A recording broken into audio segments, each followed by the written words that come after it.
हाँ जी, hello everyone.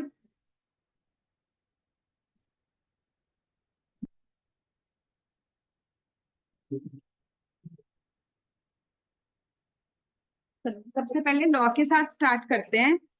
तो law में आज हम क्या करते हैं? कोई स्टूडेंट है जिसे लॉ को याद करने में प्रॉब्लम आ रही है कोई क्लास में ऐसा? बिल्कुल ऑनेस्ट फीडबैक दो।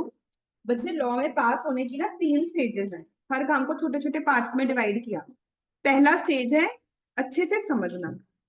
दूसरा स्टेज है याद करना। तीसरा स्टेज है जब क्वेश्चन आए, क्वेश्चन पढ़ते ही तुम्हारे दिमाग में क्लिक हो जाए कि कौन सा रूल अप्लाई होना था। कि हमने इतने सारे रूल्स पढ़े हैं और अभी तो हमारा चलो एक तरह से पहला ही एक्ट चल रहा है। इंडियन रेगुलेटरी फ्रेमवर्क तो छोटा सा यूनिट था, पहला ही एक्ट चल रहा है कि हमें क्वेश्चन पढ़ते ही पता चल जाए कि इसमें मेन रूल कौन से अप्लाई हो रहे हैं। एंड अब उसके बाद लास्ट चीज जिसके बेसिस पे नंबर आएंगे कि आपके राइटिंग स्किल्स कैसे हैं। तो सबसे पहला स्टेज समझ आना। क्या उसमें हम सब सेम पेज पे हैं? सब कॉन्फिडेंट है कि सब समझ आ रहा है लॉ में? सेकेंड स्टेज है याद रहना। याद कितने लोगों को रह रहे हैं? याद रहने का मतलब केस स्टडीज भी याद रह रही हैं और कीवर्ड्स भी याद रह रहे हैं। कि अगर मैंने आपको बोला कि आप लिखो कंसिडरेशन, तो आप कंसिडरेशन के एग्जैक्ट वो रूल मुझे बता सकते हो। ऐसा नहीं कि उसके आसपास की स्टोरी या अपनी लैंग्वेज में जो मैंने कीवर्ड लिखा है वो मेन कीवर्ड लिखवा सकते हो। वंशिका है यार? और किस किस को कॉन्फिडेंटली याद है? Very good Suryansh, very nice. बाकी और किसी को भी याद नहीं है? एटलीस्ट 70-80% कॉन्फिडेंट है इतना 70-80%? अगर बच्चे इससे भी कम है तो there is a major problem. आपको मुझे बताना पड़ेगा, ऐसे कैसे चलेगा काम अगर आप बताओगे ही नहीं। अब मैंने जो आपको नोट्स बोला था प्रिंट करवाने के लिए, मैंने बोला था सिंगल साइड प्रिंट करवानी है। मैं चाहती हूँ कि एग्जाम वाले दिन आपको कोई और बुक खोलनी ना पड़े। कि ऐसा ना हो कि आपको मल्टीपल रिसोर्सेज से पढ़ना पड़े। तो जहां पे जो टॉपिक लिखा हुआ है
5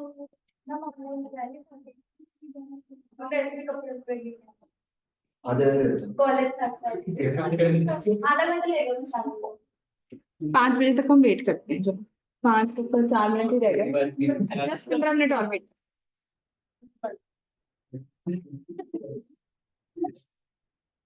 ऐसे थोड़ी नेगोशिएशन चलेगी।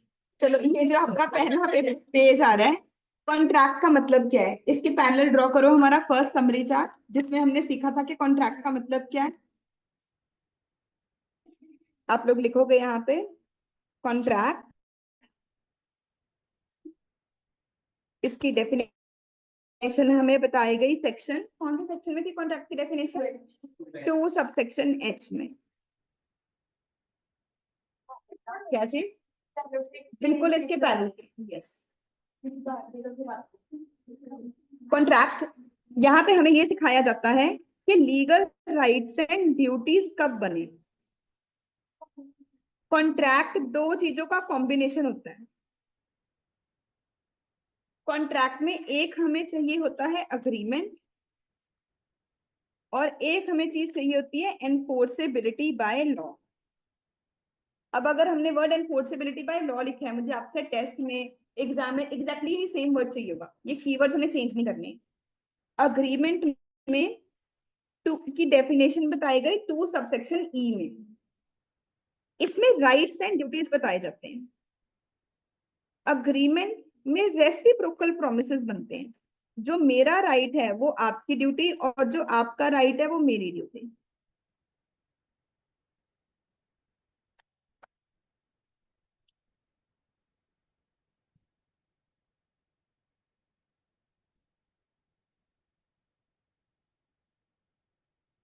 फिर अग्रीमेंट दो चीजों से बनता है।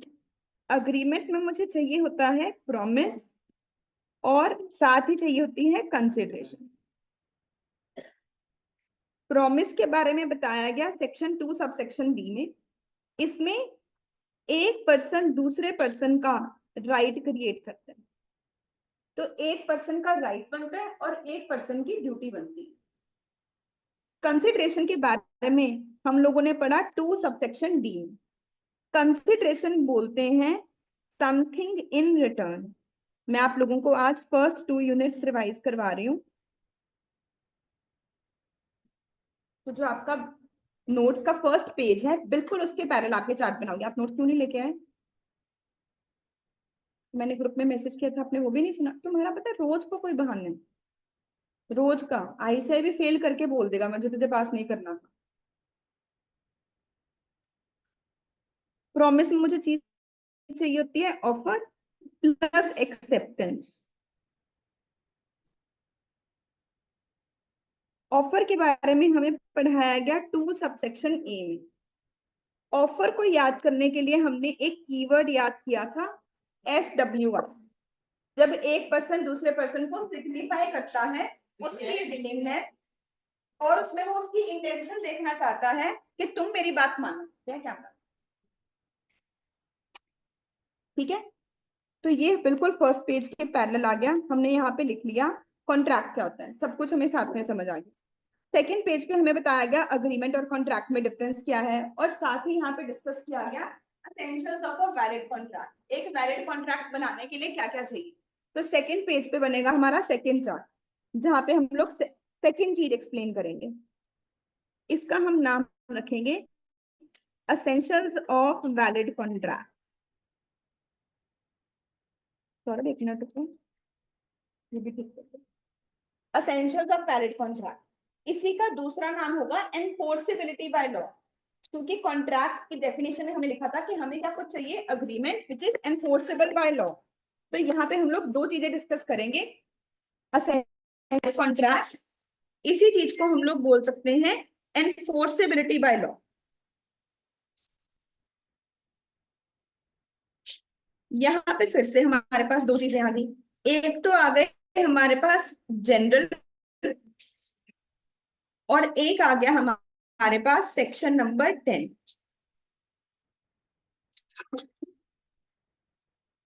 जनरल प्रिंसिपल्स में हम लोगों ने क्या पढ़ा? जनरल प्रिंसिपल्स में सबसे पहला प्रिंसिपल आया हमारे पास कि कॉन्ट्रैक्ट बनाने के लिए कम से कम 2 पार्टीज होनी चाहिए।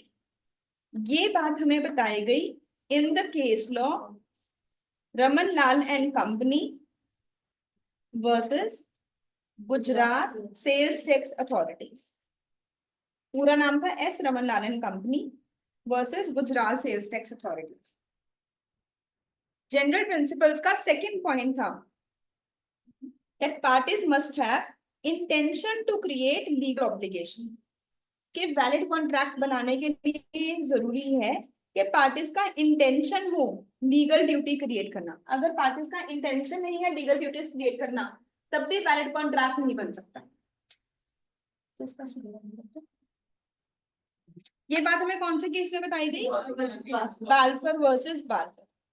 तो मैं कोशिश कर रही हूँ कॉन्ट्रैक्ट एक्ट के दोनों यूनिट्स आपको रिवाइज हो जाएं, ठीक है।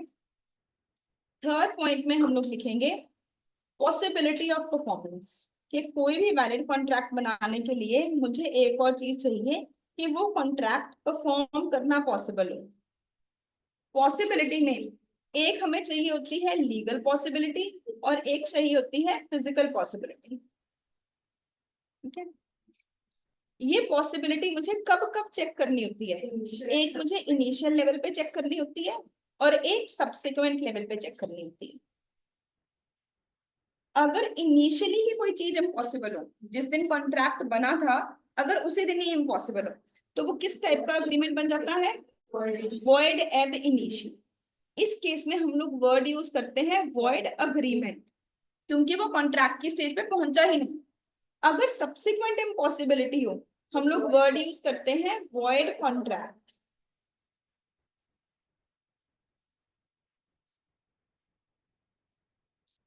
फोर्थ, हमें चाहिए consensus ad idem. Consensus ad idem का मतलब सर्टेनिटी ऑफ मीनिंग, कि जो लोग कॉन्ट्रैक्ट कर रहे हैं उनके बीच में टर्म्स एंड कंडीशंस की पूरी क्लैरिटी है।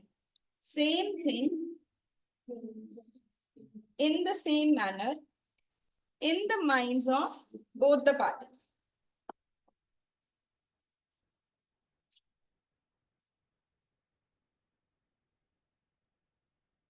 और यहाँ पे हमारे पास लास्ट वर्ड आ जाएगा कंप्लायंस विद अदर लॉज, कि जब भी आप कोई भी कॉन्ट्रैक्ट बना रहे हो, हमें कॉन्ट्रैक्ट एक्ट के साथ साथ अगर उसी टॉपिक से रिलेटेड कोई भी और लॉ बना है उसके रूल्स को भी पूरा करना है। बहुत सारे स्टूडेंट्स बिना चार्ट के बैठे हैं, ऐसा क्यों है? लखविंदर आप क्यों नहीं लेके आए? अब पता क्या होगा, अब नेक्स्ट क्लास तक मुझे पता है अब इतने मेहनती तो होने के, अब घर जाके ये चीज नोट डाउन करो, करोगे? आई होप बाकी सब लोग करके आए। इसलिए आप लोग स्पेशली एक चीज लिखोगे कंप्लायंस विद अदर लॉज में, कि हमें कंप्लाई करना है बाकी के लॉज के साथ भी, अदरवाइज ये कॉन्ट्रैक्ट क्या बन जाएगा? अनएनफोर्सेबल कॉन्ट्रैक्ट। जब आप लोग रिवाइज कर रहे होगे ना, आपको ऐसे लगेगा कि मैम अलग अलग टाइप्स क्यों बनाई गई? ये जो वॉइड कॉन्ट्रैक्ट है, वॉइड अग्रीमेंट है, इलीगल कॉन्ट्रैक्ट है, अनएनफोर्सेबल कॉन्ट्रैक्ट है, चारों का मतलब क्या है? कि कॉन्ट्रैक्ट वैलिड नहीं है, इनवैलिड कॉन्ट्रैक्ट है। तो ऐसे अलग अलग टाइप्स बनाई क्यों गई? और अगर हमें एग्जाम में क्वेश्चन आए, हम क्या वर्ड यूज करें? हम वॉइड कॉन्ट्रैक्ट वर्ड यूज करें तब आंसर सही होगा, या हम अनएनफोर्सेबल वर्ड यूज करें तब आंसर सही होगा? तो हमेशा कोई भी कंपेटिटिव एग्जाम हो उसमें एक रूल होता है कि choose the most appropriate answers. Economics में, मैथ्स में कई बार ऐसा हो सकता है कि आपके पास जो ऑप्शंस आए, 2 ऑप्शंस आपको करेक्ट लग रहे हैं, जो ज्यादा करेक्ट लग रहा है ना वो सही आंसर है। तो हमें बिल्कुल एग्जैक्ट वही वर्ड बताना है। जो अनएनफोर्सेबल कॉन्ट्रैक्ट है इसे वॉइड कॉन्ट्रैक्ट भी बोल सकते हो, बोल सकते हैं कि नहीं? इसे इनवैलिड कॉन्ट्रैक्ट भी बोल सकते हैं, पर बेस्ट टर्म यहाँ पे क्या रहेगी? अनएनफोर्सेबल कॉन्ट्रैक्ट, क्योंकि एक स्पेसिफिक एक्ट हमेशा सुपरसीड करता है, हमेशा ओवरराइड करता है। जब आप इसे लिखने लगोगे, ये तो मैंने सिर्फ याद करने के लिए ताकि रिवाइज फटाफट हो जाए ऐसे लिखवा दिया कि स्पेसिफिक एक्ट जनरल एक्ट से बड़ा होता है, बट हम ऐसे कोई वर्ड्स यूज थोड़ी कर सकते हैं एग्जाम में। तो हम वहां पे वर्ड यूज करेंगे कि specific act always supersedes a general act और it always overrides a general act. ये था फर्स्ट हिस्सा एनफोर्सेबिलिटी बाय लॉ का, जनरल प्रिंसिपल्स। देन कुछ बातें हमें सेक्शन नंबर 10 ने बताई। सेक्शन नंबर 10 ने बोला ऑल अग्रीमेंट्स आर कॉन्ट्रैक्ट, सारे अग्रीमेंट से कॉन्ट्रैक्ट बन जाएंगे if they are entered into bye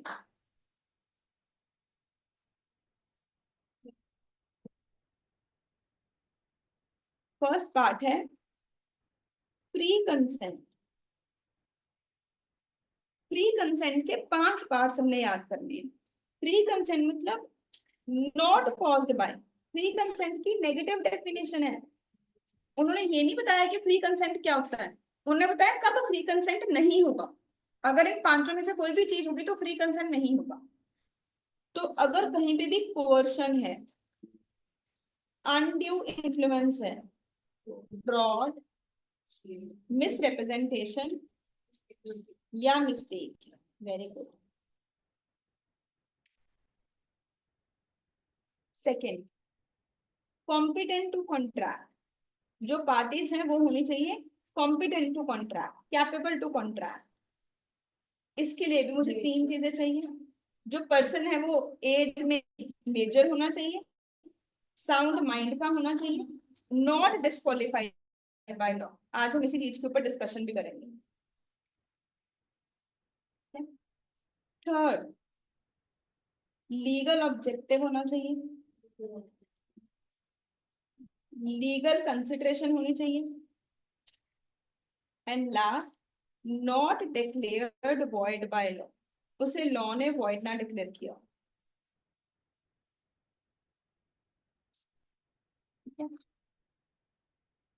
अब मुझे तो सब आता ही है, तो मैं अपने लिए तो समरी चार्ट बना नहीं रही, बट मैं देख रही हूँ मैक्सिमम ऑफलाइन स्टूडेंट्स के पास आज अभी प्रिंट आउट्स रेडी नहीं है। तो ये एक्सरसाइज परसों करें, परसों तक सब लेके आएंगे, आज आगे पढ़े। Would that be fine? But मुझे सबसे ये नोट्स चाहिए होंगे, या फिर अगर आपने नहीं लेना तब भी कोई प्रॉब्लम नहीं है, बट देन आपके पास एक सेपरेट नोटबुक हो जिसमें आप लोग क्लियरली सिर्फ समरी चार्ट्स अपने बना रहे हो। पर्पज ये है कि एग्जाम वाले दिन तुम्हें ऐसा कंफ्यूजन ना हो कि मुझे कहाँ से पढ़ना है, तो मुझे बुक से रिवाइज करना है या चार्ट से रिवाइज करना है। एक ही जगह आपके पास आपका सारा रिसोर्स हो। समझो मेरा लॉजिक? हमारे दिमाग में ना जो पिक्चर हमें ना वर्ड से याद नहीं रहते, हमें पिक्चर से याद रहती है। साइंटिफिकली ये चीज प्रूवन है।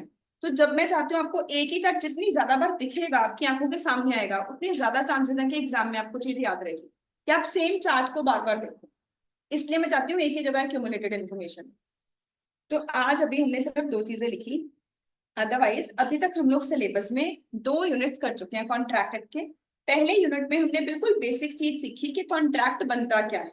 ये 2 टॉपिक्स करने के बाद हमने एक टॉपिक किया था कॉन्ट्रैक्ट किस किस टाइप का होता है। फिर हमने पढ़ा था वैलिड ऑफर, वैलिड ऑफर की डिटेल समझी, फिर वैलिड एक्सेप्टेंस के बारे में समझा, और फिर कम्युनिकेशन के बारे में समझा। सेकेंड चैप्टर तो बहुत ही आसान है, उसमें तो क्वेश्चन सिर्फ 3 है। कंसिडरेशन का मतलब क्या होता है, कंसिडरेशन के रूल्स क्या हैं, और कंसिडरेशन की एक्सेप्शंस क्या हैं। अब आते हैं हम लोग हमारे थर्ड यूनिट के ऊपर, essential elements of a valid contract. तो जो सेक्शन 10 की अभी हमने 5 बातें लिखी ना, इन पांचों बातों को डिस्कस किया गया है, पांचों पॉइंट्स के ऊपर हम डिटेल में डिस्कशन करेंगे थर्ड यूनिट। इसमें सबसे पहली चीज आ गई हमारे पास कॉम्पिटेंसी टू कॉन्ट्रैक्ट। तो ये आपका फर्स्ट चार्ट बन गया, competency to contract, third unit का first chart. Competency to contract के जो रूल्स हैं वो बताए गए हैं सेक्शन नंबर 11 एंड 12 में। तो सेक्शन नंबर 10 में उन्होंने बताया था असेंशियल्स हैं क्या, उसके बाद पहला रूल उन्होंने डिस्कस किया सेक्शन नंबर 11 और 12। ठीक है, इसमें सबसे पहले आ गया मेरे पास माइनर से रिलेटेड क्या क्या रूल।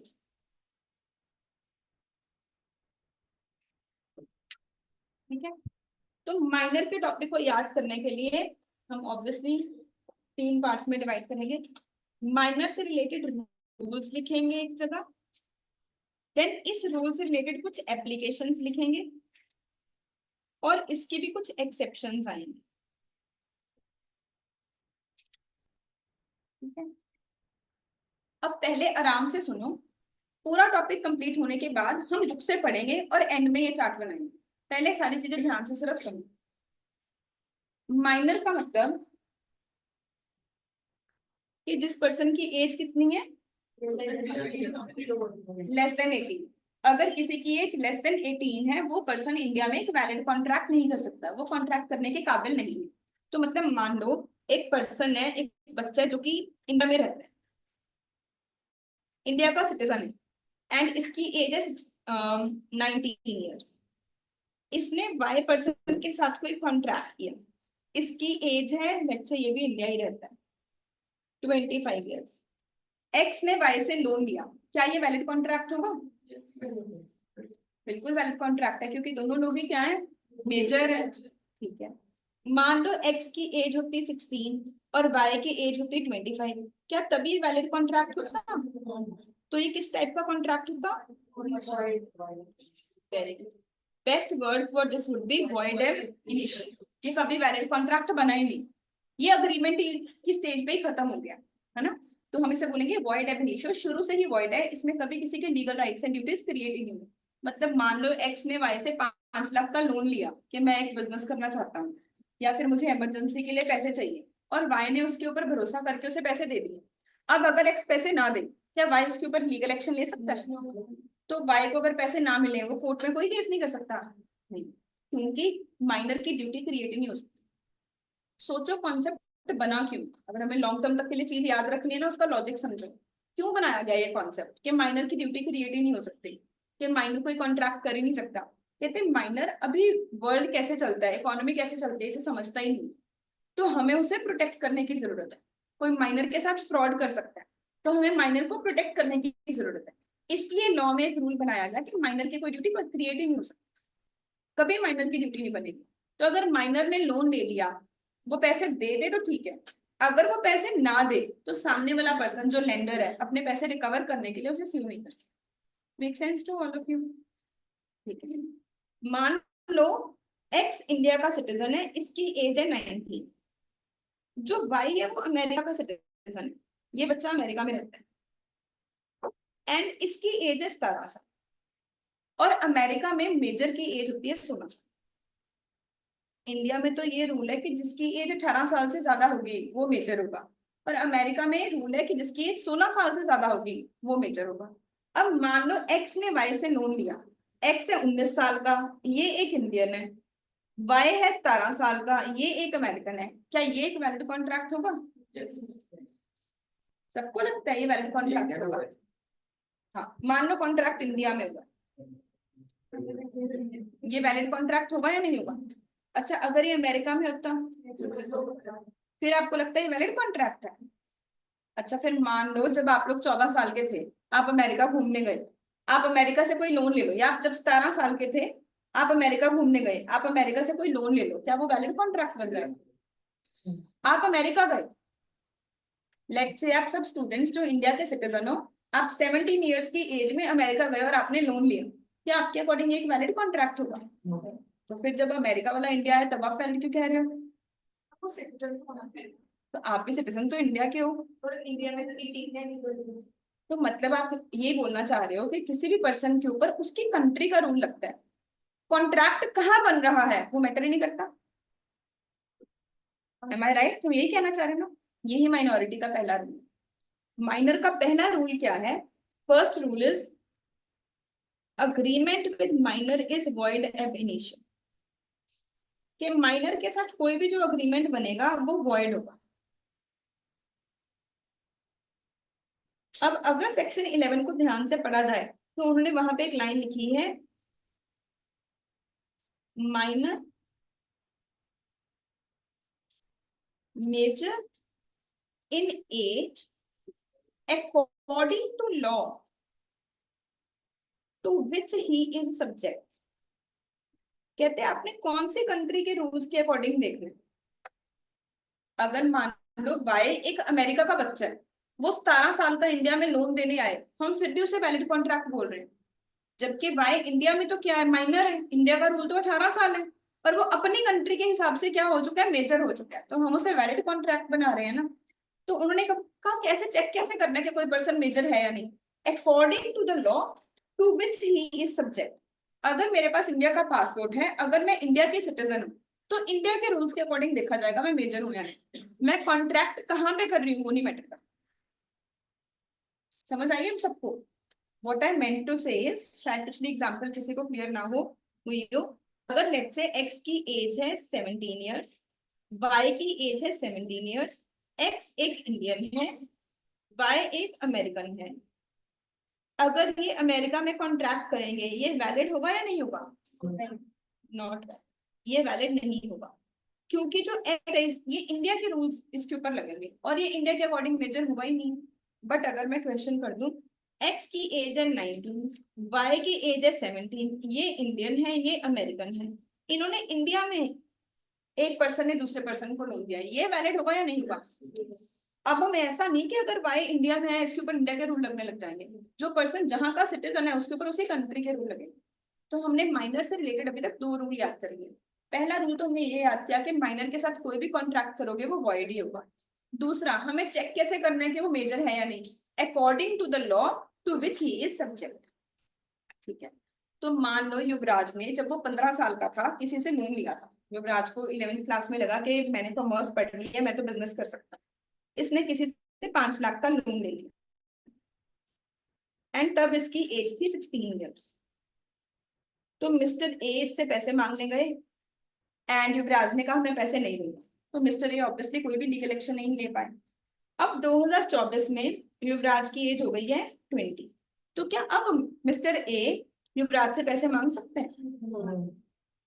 मेरा क्वेश्चन ये है कि क्या जो कॉन्ट्रैक्ट है वो आफ्टर मेजोरिटी वैलिड बन जाएगा? जो चीज शुरू से ही वॉइड है उसे कभी भी वैलिड नहीं बनाया जा सकता। जो चीज कभी वैलिड कॉन्ट्रैक्ट बनी ही नहीं, जब युवराज ने लोन लिया था उसी दिन इसकी लीगल ड्यूटी बनी ही नहीं, तो मेजर होने के बाद उसकी लीगल ड्यूटी कैसे बन जाएगी? ठीक है, तो हमारा थर्ड रूल क्या बना? Can't be attend, can't be validated even after person attains majority। Minor के साथ कोई भी कॉन्ट्रैक्ट करोगे वो वॉइड है और वो हमेशा वॉइड ही रहेगा। Fourth rule, can't be ratified, इसे रेटिफाई भी नहीं किया जा सकता even after person attains majority. Ratify करने का मतलब होता है किसी चीज को लीगली करेक्ट करना। मान लो मेरे से कोई लीगल पेपर बनाते हुए गलती हो जाए, तो अगर उसे कोई ठीक करने का तरीका हो उसे हम बोलते हैं रेटिफाई करना। तो मान लो जब युवराज ने लोन लिया था तब तो वो वॉइड था, वो जब 20 साल का हो गया उसे खुद ही लगा यार मेरी वजह से गरीब बंदे का नुकसान हो गया, उसने जाके बोला कि मैं आपके पैसे वापस कर दूंगा, मैं अपने पापा से पैसे लूंगा, उनको कन्फेशन करूंगा और आपको आपके पैसे वापस कर दूंगा। क्या अभी ये वैलिड कॉन्ट्रैक्ट बन जाएगा? आंसर इज नो, क्योंकि जो पर्सन माइनर है ना उसने उस टाइम पे जो भी किया था हमने उसे प्रोटेक्ट करना, हम उसे अभी समझ ही नहीं दुनिया कैसे जिंदगी कैसे जीनी है, तो हम उसे प्रोटेक्ट करना चाह रहे हैं। हमने कहा तुमने जो भी माइनॉरिटी में किया उसमें तुम्हारी कोई लीगल ड्यूटी बन ही नहीं सकती। समझ गए बात? तो 4 रूल्स क्या हुए? माइनर के साथ कोई भी अग्रीमेंट करोगे वो वॉइड होगा, माइनर की कोई ड्यूटी क्रिएट नहीं हो सकती, पहला रूल। दूसरा, हमें चेक कैसे करना है कि पर्सन माइनर है या मेजर है? According to the law to which he is subject. जब माइनर मेजर हो जाएगा वो तभी भी वॉइड ही रहेगा। माइनर मेजर होके खुद प्रॉमिस करते हुए आपके पैसे दे दूंगा, वो अपनी लीगल ड्यूटी दोबारा क्रिएट करें, तो नई ड्यूटी के लिए कोई कंसिडरेशन ही नहीं है। जो चीज वॉइड है वो हमेशा वॉइड ही रहेगी, वो ड्यूटी को रेटिफाई भी नहीं कर सकता। डेट बना ही नहीं, टाइम बार्ड डेट में भी कभी डेट बना तो था ना, इस केस में हम कह रहे हैं डेट बना ही नहीं। समझ आ गया बच्चे? पर्पस क्या है कि माइनर के साथ फ्रॉड होने के चांसेस बहुत सारे हैं, तुम इसे सिर्फ इस इंटेंशन से ना सोचो कि ऐसे तो माइनर किसी के साथ भी धोखा कर लेगा। एडल्ट तो खुद को प्रोटेक्ट कर सकता है, हमें प्रोटेक्शन किसकी करनी है? माइनर की, जो कि खुद को प्रोटेक्ट नहीं कर सकता।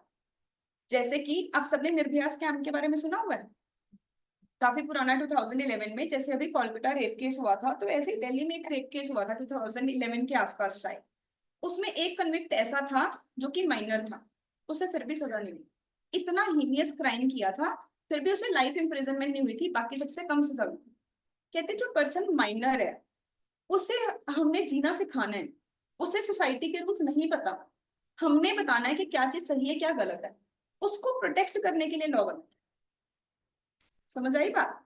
जैसे कि कसाब भी, कसाब के बारे में सबने सुना हुआ है, एक टेररिस्ट था जो 9/11 का अटैक हुआ था, मुंबई टेरर अटैक हुए थे, उसके ऊपर भी स्पेशली इतनी देर केस चला, वो भी माइनर था। अब एक मान लो माइनर ही टेररिस्ट बन गया, तो उसके दिमाग को मैनिपुलेट किया जा रहा है ना, हम उसको एक स्ट्रिक्ट इम्प्रिजनमेंट कैसे दे सकते हैं? हमने उसे प्रोटेक्ट करना है, तो उस इंटेंशन से रूल बनाया गया, माइनर की ड्यूटी बन ही नहीं सकती। समझ आ गया सबको? हाँ, अगर माइनर कैसा कॉन्ट्रैक्ट करेगी, मैं मेजर होने के बाद आपको आपका लोन वापस करूंगा, Void है, उसे रेटिफाई भी नहीं कर सकते।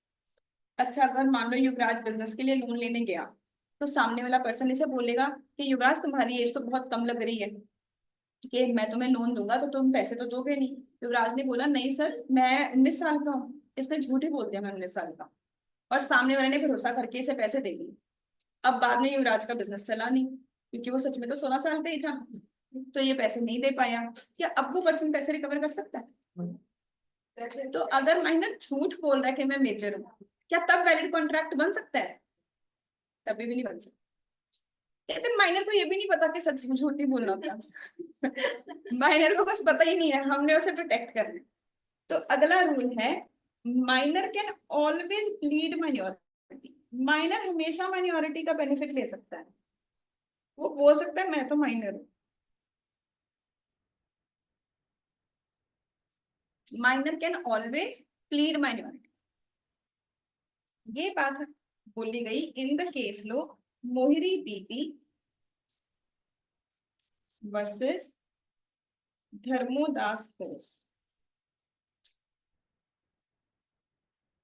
इस केस में ये बात बोली गई थी कि माइनर हमेशा माइनॉरिटी का बेनिफिट ले सकते, तो तुम सिंपल रूल याद रखो, माइनर की ड्यूटी बनी नहीं सकती।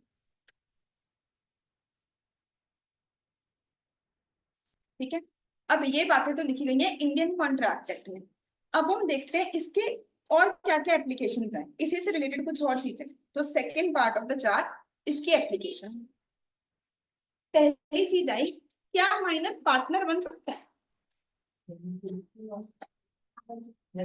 और सिर्फ किस टाइप का पार्टनर बन सकता है? Beneficiary partner. उसमें माइनर को प्रॉफिट में राइट मिलता है, पर उसकी कोई भी लाइबिलिटी नहीं होती, लॉस में उसकी कोई भी ड्यूटी नहीं होती।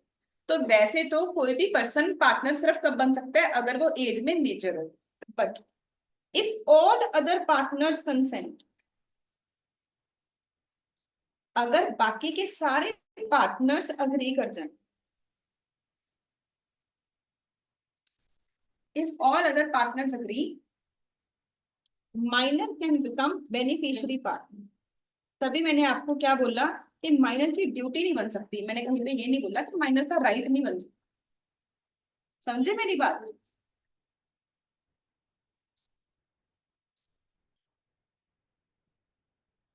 बेनिफिशियरी पार्टनर,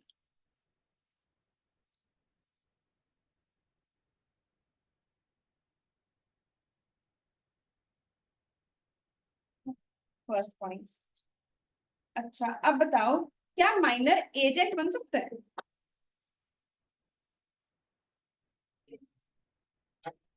इसे लग रहा है yes. Bye, very good, very good, बहुत अच्छा आंसर है। तो हमने एजेंसी वर्ड के बारे में पढ़ा था प्रिविटी ऑफ कॉन्ट्रैक्ट की एक्सेप्शंस में। दो जगह है ना अभी तक एजेंसी वर्ड। एक तो प्रिविटी ऑफ कॉन्ट्रैक्ट की एक्सेप्शन में 3 पॉइंट्स आते थे, ट्रस्ट, ए, और covenant running with the land.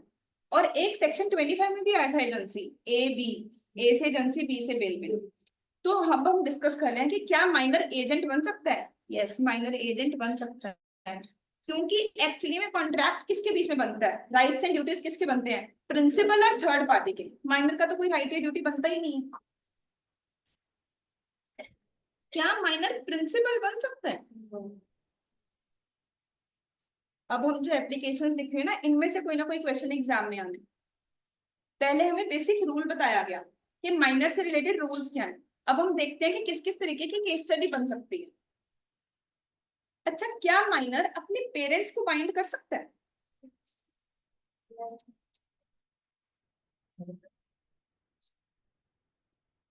मतलब मेरा ये है कि मान लो युवराज ने लोन लिया और ये पैसे ना दे, तो क्या जो लेंडर है जिसने पैसे दिए थे वो युवराज से पेरेंट्स से जाके पैसे मांग सकता है? जब कॉन्ट्रैक्ट ही वॉइड है तो तुम अपना राइट किसी के अगेंस्ट में नहीं एक्सरसाइज कर सकते। माइनर के साथ अग्रीमेंट करने का मतलब क्या है कि अग्रीमेंट क्या है, वॉइड है, लीगल ड्यूटी बनी ही नहीं। तो जब बनी ही नहीं, उसे एनफोर्स करने का राइट कहाँ से आया? तो क्या माइनर अपने पेरेंट्स को बाइंड कर सकता है? मतलब अगर माइनर कोई गलत काम करके आएगा उसका मतलब ये नहीं कि फादर को पनिशमेंट हो जाएगी, तो उसे लोन के पैसे दे दीजिए। पुलिस पकड़ लेती है बच्चों को ड्राइविंग। अब ड्राइविंग लाइसेंस के केस में ऐसा होता है, क्योंकि जब आप लर्निंग लाइसेंस लेते हो ना, तब स्पेशली पेरेंट्स से साइन करवाते हैं। लर्निंग लाइसेंस चंडीगढ़ में 16 ईयर्स की एज के बाद ही मिल जाता है, पर मेजोरिटी की एज है 18, तो 16 टू 18 तक पेरेंट्स लाइबल होते हैं। ठीक है, अगला पॉइंट, अगर लर्निंग लाइसेंस ना हो तब भी कह रहे हो, अगला पॉइंट बताते हैं। एक और पॉइंट आया, अगला पॉइंट है, कैन पेरेंट्स बिकम श्योरिटी?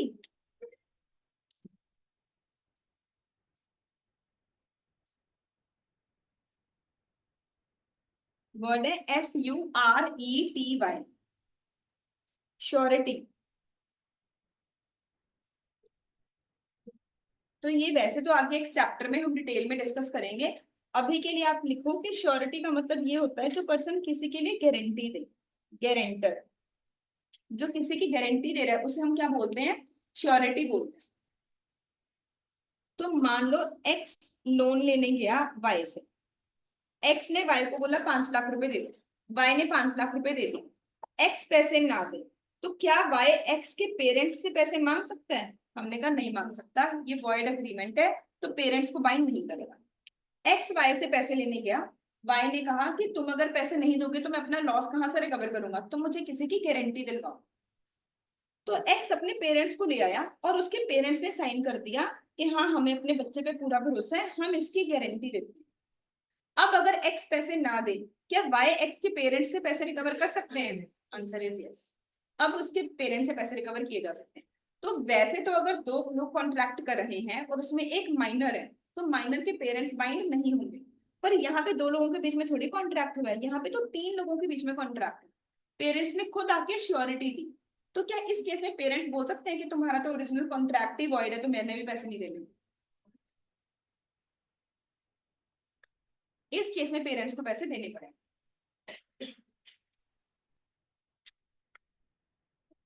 क्या माइनर शेयर्स के लिए अप्लाई कर सकता है?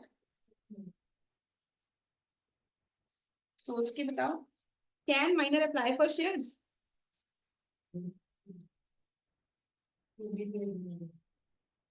Very good Lakhwinder, very nice. तो जब हम किसी कंपनी के शेयर्स के लिए अप्लाई करते हैं, उसके बाद कंपनी बताती है हमें शेयर मिलेंगे या नहीं मिलेंगे। पहले तो हम सिर्फ एप्लीकेशन मनी देते हैं, उसके बाद हमें allotment money, first call, second call, ये सब कुछ देना पड़ता है। तो इस केस में तो ड्यूटी क्रिएट हो रही है, तो माइनर की ड्यूटी तो बन ही नहीं सकती। तो क्या वो शेयर्स के लिए अप्लाई कर सकता है? वो शेयर्स के लिए अप्लाई रह नहीं सकता, क्योंकि अगर उसने अप्लाई कर दिया और मुझे शेयर मिल गए, तो कंपनी मेरे से अलॉटमेंट मनी मांगेगी, फर्स्ट कॉल मांगेगी, वो तो हो ही नहीं सकता। समझ आए? अप्लाई ही नहीं कर सकते, वो एप्लीकेशन ही रिजेक्ट हो जाएगी। ठीक है, पॉइंट है अगला, क्या माइनर को शेयर गिफ्ट किए जा सकते हैं? मान लो मैंने शेयर खुद नहीं खरीदे, मेरे फादर ने मेरे नाम पे ट्रांसफर कर दिया, क्या मेरे फादर मेरे नाम पे शेयर ट्रांसफर कर सकते हैं अगर मैं एक माइनर हूँ? Only fully paid up share, मेरे फादर मेरे नाम पे सिर्फ फुली पेड अप शेयर। अगर पार्टली पेड अप शेयर है, तो कंपनी बाद में फाइनल कॉल किससे मांगेगी? वो तो शेयर होल्डर से मांगेगी, बट शेयर होल्डर की ड्यूटी नहीं क्रिएट हो सकती। तो सिर्फ माइनर को तुम गिफ्ट भी कौन सा शेयर कर सकते हो, जो कि क्या है? Fully paid up share. सब समझ आया? फटाफट रिवाइज करो, फिर आगे चलते हैं। एक बार रिवाइज करो rules and applications.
Online students में अगर किसी को कोई डाउट है please let me know.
Last point है हर चीज की एक्सेप्शन। पहले हम आपको रूल बताएंगे, पूरा पक्का कर देंगे कि हमेशा ऐसे ही करना है, फिर बोलेंगे नहीं कभी कभी ऐसा नहीं करना, कुछ एक्सेप्शंस है। ठीक है, मान लो कोई पर्सन माइनर को नेसेसिटी सप्लाई करे।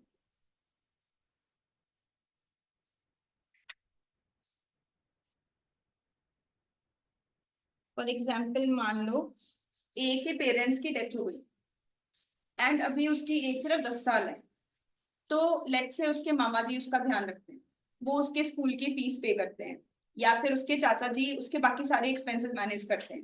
तो क्या जब वो मेजर हो जाएगा वो माइनर से पैसे मांग सकते हैं? तो हमने अभी रूल बनाया कि माइनर की ड्यूटी क्रिएट ही नहीं हो सकती। तो ऐसे केसेस में कोई ऑर्फन्स का ध्यान ही नहीं रखेगा, क्योंकि उसकी लायबिलिटी तो बन ही नहीं सकती। मान लो यही बच्चा बड़ा होकर आईएएस ऑफिसर बन जाए, तो वो उससे कोई भी लीगली पैसे रिकवर ही नहीं कर पाएगा। तो ऐसे केसेस में कोई ऑर्फन्स का ध्यान ही नहीं रखेगा। इसलिए एक एक्सेप्शन बनाएंगे कि वैसे तो माइनर की कोई ड्यूटी क्रिएट नहीं हो सकती, पर अगर कोई भी पर्सन माइनर को नेसेसिटी सप्लाई कर रहा है, can be recovered from his estate, तब भी माइनर की पर्सनल ड्यूटी नहीं बन सकती। पर अगर माइनर के पास कोई भी एस्टेट है, एस्टेट का मतलब अंसेस्ट्रल प्रॉपर्टी, उसके पेरेंट्स उसके नाम पे प्रॉपर्टी छोड़ के गए हैं, जो कि वो कब यूज कर पाएगा, जब वो मेजर हो जाएगा, उस उसे सेल करके मामा जी चाचा जी जिन्होंने भी उसे नेसेसिटीज दी वो पैसे रिकवर कर सकते। तो पहली एक्सेप्शन क्या है, माइनर की कोई ड्यूटी क्रिएट नहीं हो सकती, कभी भी नहीं हो सकती। बट अगर कोई पर्सन माइनर को नेसेसिटी सप्लाई कर रहा है, उस केस में उसकी एस्टेट से वो पैसे रिकवर किए जा सकते हैं। फिर वो खुद ही पे करना चाहिए। तो कर सकते हो तुम पे, फिर डिस्प्यूट ही क्यों है? कॉन्ट्रैक्ट एक्ट तो कब आएगा, जब डिस्प्यूट हुआ। हम स्टेट बेचेगा कौन? जब वो मेजर हो जाएगा तब वो खुद डिसीजन लेगा। यस, क्या चीज? उसकी ड्यूटी है, उसकी लॉ ने ड्यूटी बना दी, तो वो अर्न करके पे करे।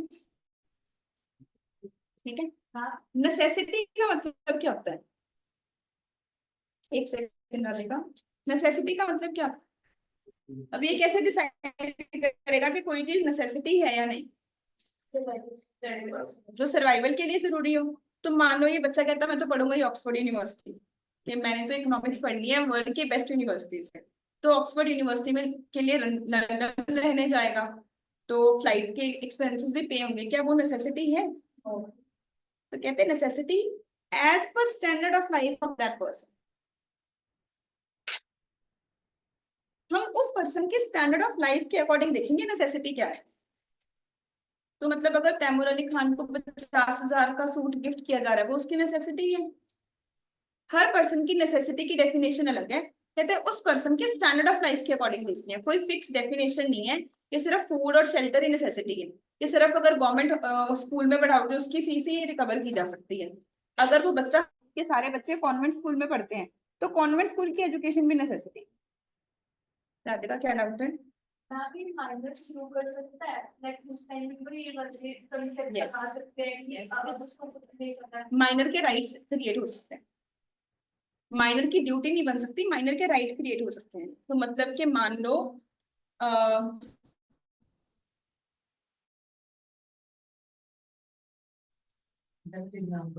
कर सकता है। फॉर एग्जाम्पल मान लो किसी बच्चे के नाम पे किसी ने कोई प्रॉपर्टी ट्रांसफर कर दी एंड कोई पर्सन उस प्रॉपर्टी को इलीगली यूज कर रहा है, तो माइनर स्यू कर सकता है कि ये मेरी प्रॉपर्टी है, इस पे मेरे राइट्स हैं। जैसे कि मान लो आपको एग्जाम में क्वेश्चन आए, आप में से कितने लोगों का 18 ईयर्स के होने से पहले से बैंक अकाउंट था? काफी सारे बच्चों का था। अब अगर बैंक वाले आपको बोलने के राधिका हम तो तुम्हें पैसे नहीं देंगे, तुम तो माइनर हो, तो ये तो वैलिड कॉन्ट्रैक्ट ही नहीं बना, तो क्या तुम लीगली बैंक से पैसे रिकवर कर सकते हो? यस। माइनर की ड्यूटी नहीं बन सकती, माइनर का राइट तो क्रिएट हो सकता है। ठीक है, अगर राइट बन सकता है तो हम उसे एनफोर्स भी कर सकते हैं। किसी भी केस में अगर नेसेसिटी सप्लाई हो रही है तो एस्टेट से रिकवर हो सकता है। Second, in case of tort, tort के केस में भी माइनर की ड्यूटी क्रिएट हो सकती है। टॉर्ट का मतलब होता है सिविल रॉन्ग, कि जो चीजें कॉमन सेंस में पता चल रही है कि ये गलत है, कि माइनर ने कोई सिंपल कॉन्ट्रैक्ट किया एंड उस कॉन्ट्रैक्ट के कुछ रूल्स थे, आपने वो रूल्स फॉलो कर लिए। जैसे कि अभी हमें एक स्टूडेंट ने बोला कि मान लो माइनर बिना लाइसेंस की गाड़ी चला रहा है, तो ये तो उसे पता है कि बिना लाइसेंस की कार नहीं चलानी है, तो टॉर्ट के केस में माइनर की लायबिलिटी क्रिएट हो सकती है। ठीक है, इसमें स्पेशली आप लोगों ने एक एग्जांपल याद रखनी है, हॉर्स वाली। सिर्फ हॉर्स वर्ड से याद आ जाएगी, ये काफी बार एग्जाम में क्वेश्चन आता है, इसलिए मैं इसे एक्सप्लेन कर देती हूँ। तो एक बार एक माइनर हॉर्स रेंट पे लेने गया, उसने बोला कि मैं इससे राइडिंग करूंगा चंडीगढ़ में। तो स्पेशली घोड़े के ओनर ने बोला कि ये थोड़ा वाइल्ड हॉर्स है, आप इसे चंडीगढ़ से बाहर नहीं लेके जाओगे, आप चंडीगढ़ की बाउंड्री के अंदर अंदर ही इस घोड़े के साथ राइडिंग कर सकते हो। वो बच्चा राइडिंग करते करते लेट से करनाल पहुंच गया, वहां पे कोई एक्सीडेंट हो गया और घोड़े की डेथ हो गई, तो क्या जो ओनर है वो उसके पैसे रिकवर कर सकता है? Answer is yes. Minor torts के केस में पर्सनली लायबल होगा, उसने सिविल रॉन्ग नहीं करा। ठीक है जी, अगर चंडीगढ़ उसकी डेथ हो जाती है तो वर्ड सकता हूँ, फिर माइनर की कोई ड्यूटी ना होगी। तो यस यस, ये हमारा पहला पार्ट था आज का। हम लोग पढ़ रहे हैं कॉम्पिटेंसी टू कॉन्ट्रैक्ट। हमें पहले से ही पता है कि कॉम्पिटेंसी टू कॉन्ट्रैक्ट में 3 चीजें चेक करनी होती हैं। एक तो कि पर्सन एज में मेजर होना चाहिए, साउंड माइंड का होना चाहिए and not disqualified by law होना चाहिए। उसमें पहला पॉइंट आया हमारे पास माइनर, तो माइनर की हमने 3 चीजें याद की कि माइनर का मतलब क्या है, इसकी कुछ एक्सेप्शंस पढ़ी एंड इसके कुछ एप्लीकेशंस पढ़े। सबसे पहले माइनर के रूल्स क्या है, हमने रूल्स पढ़े कि सबसे पहली बात तो माइनर के साथ कोई भी अग्रीमेंट करोगे that will be void ab इनिशियल। माइनर पता कैसे चलेगा? According to the law to which he is subject. Minor के साथ आप कोई भी अग्रीमेंट करोगे it can't be enforced even if the person attains majority. जब वो मेजर हो जाएगा वो तभी भी वॉइड ही रहेगा।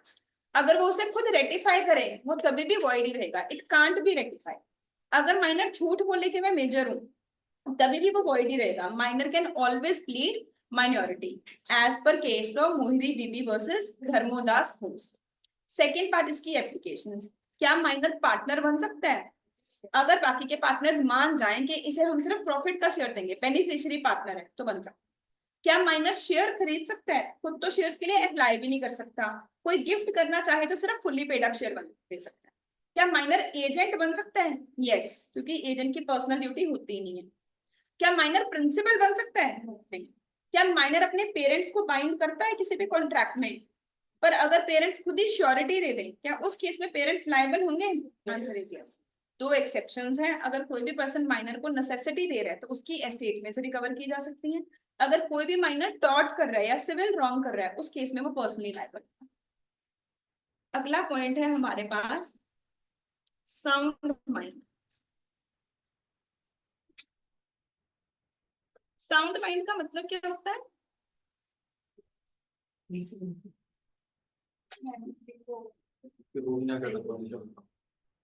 क्या कोई नशा ना किया हो? ठीक है, साउंड माइंड का मतलब होता है able to understand consequences of his decisions.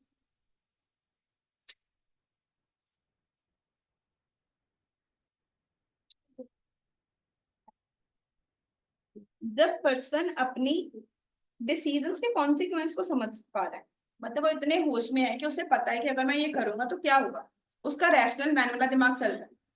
जो इकोनॉमिक्स में रैशनल मैन है ना, उसे क्या बोला गया, साउंड माइंड।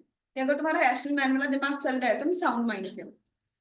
अब ये पता कैसे चलेगा कि वो कॉन्सिक्वेंसेस को समझ रहा है, कहते हैं not under influence of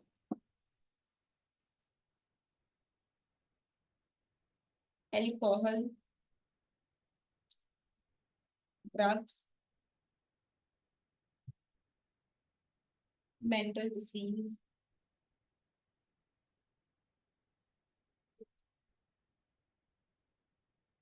stress etcetera. ऐसे कोई सिचुएशन नहीं होनी चाहिए।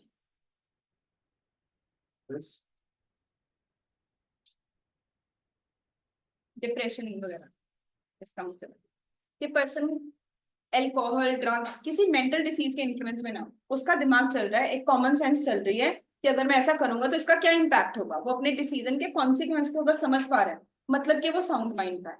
एंड अगर वो साउंड माइंड का नहीं होगा तो कॉन्ट्रैक्ट क्या हो जाएगा, तो अगर अनसाउंड माइंड का होगा कोई भी एक पर्सन तो अग्रीमेंट विल बी वॉइड एब इनिशियो। सेम माइनर वाला रूल ही है। अगर आप अनसाउंड माइंड के किसी भी पर्सन के साथ कॉन्ट्रैक्ट करोगे तो अग्रीमेंट विल बी वॉइड एब इनिशियो।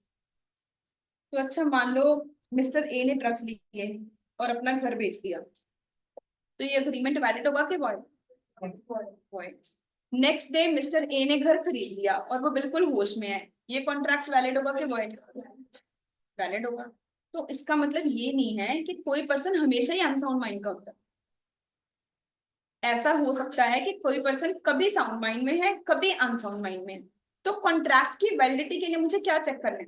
मुझे चेक करना है sound mind at the moment of entering into contract.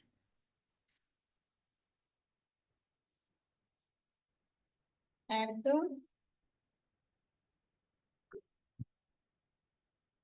moment of entering into contract.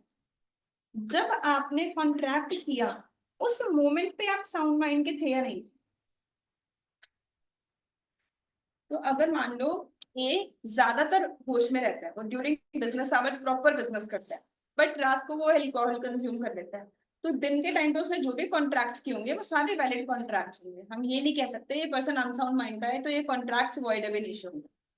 ठीक है, तो एक्चुअली एक्ट में क्या लिखा हुआ है, सेक्शन 11 और 12 में लिखा हुआ है major in age according to the law to which he is subject and sound mind at the moment of entering into contract. जब हमने फर्स्ट चैप्टर में पढ़ा था हमने सिर्फ ये याद किया था कि कॉम्पिटेंसी टू कॉन्ट्रैक्ट्स में दो वर्ड आएंगे, एक वर्ड आएगा साउंड माइंड, एक आएगा मेजर। पर पूरी लाइन ये लिखी हुई है कि मेजर क्या चेक करना है, according to the law to which he is subject, और साउंड माइंड कब का होना चाहिए, at the moment of entering into contract. आसान है, आई होप याद हो जाएंगे। ठीक है, खत्म हो गया ये टॉपिक। थर्ड पॉइंट है और last point competency to contract का, नॉट डिस्क्वालिफाइड बाय लॉ।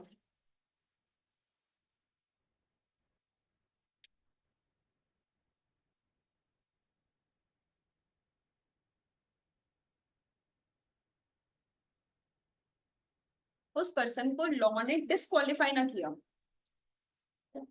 मतलब कुछ लोगों को लॉ ने डिस्क्वालीफाई किया हुआ कि तुम कॉन्ट्रैक्ट नहीं कर सकते। कुछ लोग डिस्क्वालीफाइड है, इन्होंने कुछ पाप कर रखे हैं, इनको कॉन्ट्रैक्ट करना अलाउड नहीं है। ऐसे कौन कौन से लोग हैं? कन्विक्ट, कन्विक्ट या प्रिजनर्स। अब जो लोग जेल में हैं, जिनके ऊपर लेट्स से टेररिज्म का केस चल रहा है, रेप का केस चल रहा है एंड प्रूव हो चुका है केस, कन्विक्ट मतलब प्रूव हो चुका है कोर्ट में कि इन्होंने क्राइम किया है, so during imprisonment they can not enter into valid contract. Jail में बैठ के बिजनेस थोड़ी कर सकते हैं, है ना? ऐसा तो नहीं अलाउ करेंगे। पॉलिटिक्स करते हैं।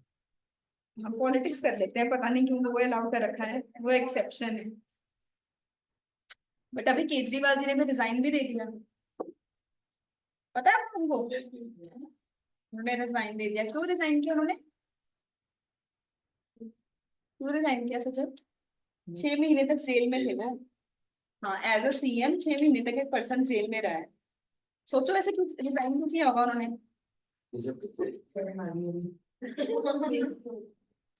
इमोशनल वोट्स के लिए।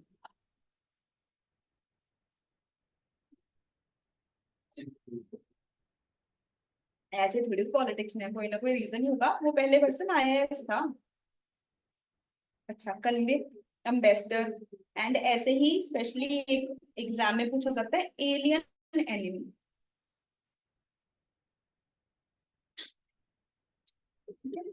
एनिमी, एलियन वर्ड का मतलब होता है ऑफ अदर कंट्री। दूसरी कंट्री के लोगों को एलियन बोलते हैं लॉ में। साइंस में दूसरे यूनिवर्स के लोगों को बोलते हैं, लॉ में दूसरी कंट्री के लोगों को बोलते हैं। तो एनिमी का मतलब जिस कंट्री के साथ हमारी लड़ाई चल रही है। मान लो इंडिया और चाइना की लड़ाई हो जाए, तो अगर मैं चाइना के किसी भी पर्सन के साथ कॉन्ट्रैक्ट करूँ वो वॉइड होगा। ठीक है, सब समझ आया? ये हमारा पहला हिस्सा हो गया। पूरे चैप्टर 3 में से 10 नंबर का गारंटेड है कि पेपर आएगा ही आएगा। जब से सीए फाउंडेशन में लॉ का सब्जेक्ट आया, कभी भी ऐसा नहीं हुआ कि इस चैप्टर में से 10 मार्क्स का क्वेश्चन ना आया हो। जब ये चैप्टर की वेटेज 60 मार्क्स होती थी, पहले लॉ 60 मार्क्स का पेपर आता था, तब भी इसमें से 10 मार्क्स का पेपर आता था। तो इसमें हमने टोटल 5 चीजें सीखनी है।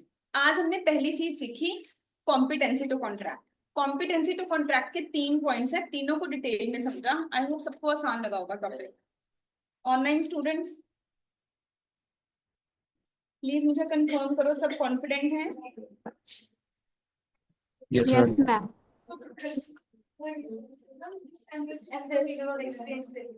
एम्बेसडर कौन होता है? कौन होता है एम्बेसडर, बताओ। किसी को भी नहीं पता एम्बेसडर कौन होता है? टाइगर मूवी देखिए बच्चे। हमारी कंट्री के आईएएस ऑफिसर्स में से कुछ लोग होते हैं फॉरेन सर्विसेज में। तो वो, मान लो इंडिया का एक पर्सन है जो कि यूएस में एम्बेसडर बन के गया इंडिया और चाइना के अच्छे रिलेशंस मेंटेन करने के लिए। तो इंडिया और यूएस ने कोई भी आपस में बड़ा कॉन्ट्रैक्ट करना है, तो वो एम्बेसडर हमारे बिहाफ पे कॉन्ट्रैक्ट करेगा। इससे कुछ स्पेशल प्रिविलेजेस मिलती है। ऐसे लोग एक नॉर्मल लेमैन की तरह नहीं रह सकते। ठीक है, ऐसे ही हमारा एक आईएएस ऑफिसर पाकिस्तान में रहता है जो कि इंडिया और पाकिस्तान के रिलेशंस मेंटेन करता है। एक चाइना में रहता है, पाकिस्तान का एक पर्सन इंडिया में रहता है कि अगर कोई भी डिस्प्यूट हो जाए, ऐसा नहीं कि सीधा लड़ाई शुरू हो जाए, कि वो पर्सन हमारे बिहाफ पे कोऑर्डिनेट करेगा और डिस्प्यूट को सॉल्व करने की कोशिश करेगा। इसे हम लोग एम्बेसडर बोलते हैं। इनका पासपोर्ट भी अलग तरह का होता है, इनके पास कुछ स्पेशल प्रिविलेजेस होते हैं, ये नॉर्मल कॉन्ट्रैक्ट नहीं कर सकते। इनको सब कुछ ही गवर्नमेंट की तरफ से ही मिलता है, स्पेशल प्रोटेक्शन भी मिलती है। समझ आया भाई सबको सब कुछ? ठीक है, अब बताओ फ्री कंसेंट शुरू करेंगे अकाउंट्स? अभी और पढ़ना है, क्या पढ़ना है वो आपकी मर्जी है। 6:30 तक पढ़ाना है, मैंने सिलेबस टाइम पे कंप्लीट करवाना है। तो चाहे तो हम फ्री कंसेंट कंटिन्यू कर सकते हैं। नेक्स्ट टॉपिक शुरू करें। आप लोगों का काम होगा परसों वाली क्लास तक सब कुछ ये लॉ का बुक से रीड करके आना। ऑब्वियसली याद होना चाहिए, बुक से पढ़ के आना है जो मैंने नोट्स दिए, एंड मेरे से डाउट्स पूछने हैं। मेरा काम होगा क्लास में कॉन्सेप्ट समझाना, डाउट लेना और आंसर राइटिंग कराना। पढ़ना, बुक से पढ़ना आपकी ड्यूटी है। नेक्स्ट पॉइंट आ गया फ्री कंसेंट।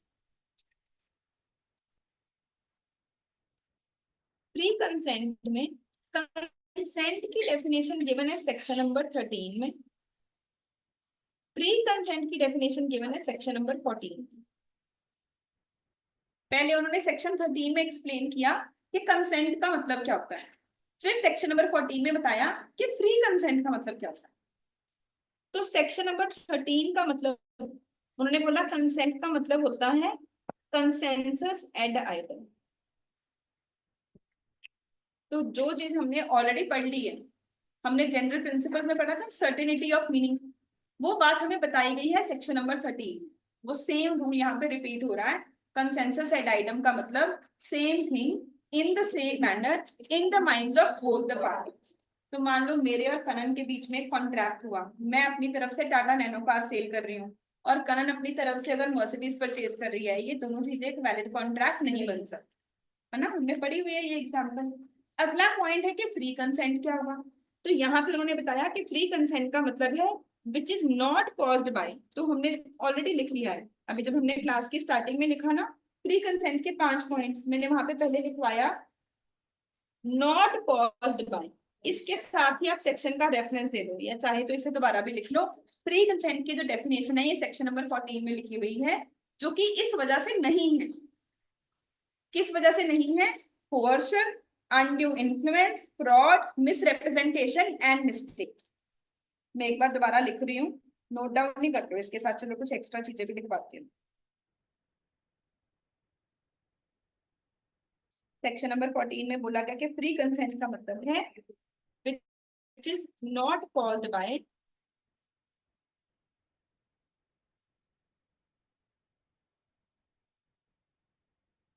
coercion। coercion का मतलब होता है फिजिकल थ्रेट,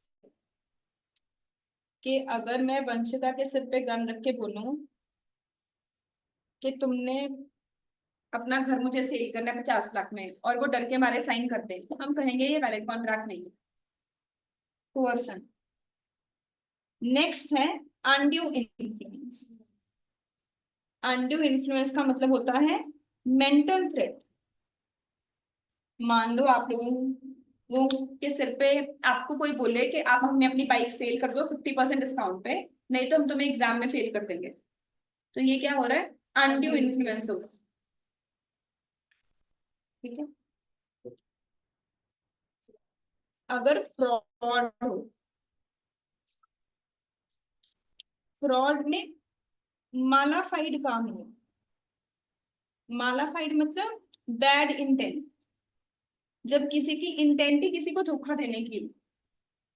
मान लो मैं आपसे पैसे लूं कि मैं आपको सीए की कोचिंग दूंगी और पैसे लेके अमेरिका शिफ्ट हो जाऊं, मैं आपको कोई सिलेबस कंप्लीट ही ना कराऊं, आप कोई लीगल एक्शन भी ना ले सको, मैं अमेरिका ही भाग जाऊं, तो यहाँ पे क्या हो रहा है? Bad intent. अगर मैंने अमेरिका जाना होगा, मुझे पहले से ही पता होगा एक दिन में तो वीजा मिलेगा नहीं, मेरा पहले से ही इंटेंट था कि पैसे लो और भाग जाओ, तो ये फिर क्या होगा?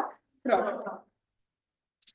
एक होता है मिसरिप्रेजेंटेशन, ये जब हम पढ़ेंगे तभी डिटेल में समझ आएगा, और एक होती है मिस्टेक। ये मैंने यहाँ पे इसलिए लिखवाया, कोercion की डेफिनेशन हम लोग पढ़ेंगे सेक्शन नंबर 15 में, अनड्यू इन्फ्लुएंस की सेक्शन नंबर 16 में, फ्रॉड की सेक्शन नंबर 17 में, मिस रिप्रेजेंटेशन सेक्शन नंबर 18 में, और मिस्टेक के बारे में हम पढ़ेंगे सेक्शन नंबर 20 से लेके 22। अब मैं आपको कॉन्ट्रैक्ट एक्ट के सेक्शन नंबर 10 से लेके ना सेक्शन नंबर 75 तक सब कुछ हम क्लास में पढ़ेंगे, और डरना नहीं है, अपने आप ही याद हो जाएगा। जैसे सेक्शन 10 सबको याद होगा ना, तो और पूरी स्टोरी भी बनेगी। जब भी कॉन्ट्रैक्ट एक्ट पढ़ने लगो ना, पहले अपने दिमाग में ये सोचो कॉन्ट्रैक्ट एक्ट में 3 चीजें हो सकती है। पहले हमने ये सीखना है कि वैलिड कॉन्ट्रैक्ट बनता कैसे है। हमारा सिर्फ फोकस किस चीज के ऊपर है? कॉन्ट्रैक्ट बनाना। कॉन्ट्रैक्ट बनने के बाद 2 चीजें होंगी, या तो पर्सन अपनी ड्यूटी पूरी कर देगा, मैंने आपसे पैसे लिए और मैं आपको सीए की कोचिंग दे दूंगी, या फिर ब्रीच हो जाएगी, मैं कोचिंग नहीं दूंगी, तो उस केस में आप मेरे से डैमेजेस मांगोगे, या फिर कुछ स्पेशल कॉन्ट्रैक्ट जैसे कि एजेंसी, जैसे कि पेमेंट, उन सबका अलग अलग चैप्टर। तो पूरे कॉन्ट्रैक्ट के 3 हिस्से, पहला हिस्सा है कॉन्ट्रैक्ट बनाना, दूसरा हिस्सा है कॉन्ट्रैक्ट परफॉर्म करना या फिर उसकी ब्रीच, और तीसरा हिस्सा है स्पेशल कॉन्ट्रैक्ट। अभी हम पहली चीज सीखने के कॉन्ट्रैक्ट बनता कैसे है। तो सेक्शन नंबर 1 से लेके सेक्शन नंबर 9 में ना उन्होंने बेस सेट किया, कॉन्ट्रैक्ट का मतलब क्या है, ऑफर क्या होता है, एक्सेप्टेंस क्या होता है, कम्युनिकेशन क्या होती है, ये ऐसे बेस सेट किया। फिर सेक्शन 10 में उन्होंने बोला कि जब तुम्हें अग्रीमेंट बनाना आ गया, तो अग्रीमेंट को कॉन्ट्रैक्ट बनाने के लिए सेक्शन 10 की ये 5 बातें मान लो। Free consent, competency to contract, legal objective and consideration, and not declared void by law. अब इन 5 बातों के लिए एक नया चैप्टर बना दिया। सबसे पहले आया कॉम्पिटेंसी टू कॉन्ट्रैक्ट, तो सेक्शन 11 और 12 में उसके बारे में हमने उसके बारे में डिस्कस किया। फिर कहते हैं कंसेंट का मीनिंग सेक्शन नंबर 13 में, फ्री कंसेंट का मीनिंग सेक्शन नंबर 14 में, अब हम पढ़ेंगे कोercion का मीनिंग सेक्शन नंबर 15 में। तो जो मैंने आपको बोला है कि इस चैप्टर में से 10 नंबर का क्वेश्चन आएगा, 5 नंबर का क्वेश्चन इन टॉपिक्स में से किसी एक में से आएगा। मतलब डायरेक्ट थ्योरी क्वेश्चन आता है, what is coercion, what is undue influence, 5 में से कोई भी एक क्वेश्चन पूछ लेते हैं। ज्यादातर वो फ्रॉड पूछते हैं, उनको बहुत पसंद है फ्रॉड की डेफिनेशन। इस बार लेटेस्ट एग्जाम में जो भी कुछ दिन पहले एग्जाम हुआ है, कोercion की डेफिनेशन आई हुई है 6 मार्क्स की। What is coercion? तो सेक्शन नंबर 15 में बताया गया कि कोअर्शन क्या होता है।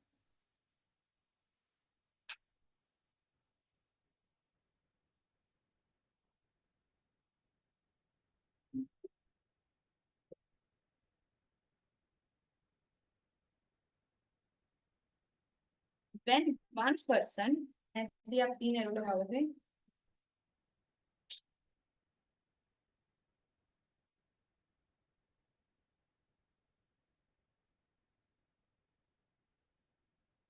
does anything forbidden by law,